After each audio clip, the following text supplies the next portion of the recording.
İşləyən pensiyaçıların pensiyalarında növbəti dəfə artım olacaq. Mövzu ilə bağlı danışan millət vəkili Vüqar Bayramov deyib ki, işləyən vətəndaşların pensiyalarında bu il 2 dəfə artım mümkündür.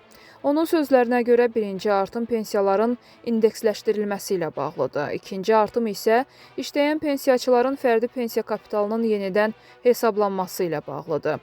Qanunvericiliyə əsasən vətəndaş əmək fəaliyyətini davam etdirdiyi müddətdə onun fərdi hesabında pensiya kapitalı toplanır.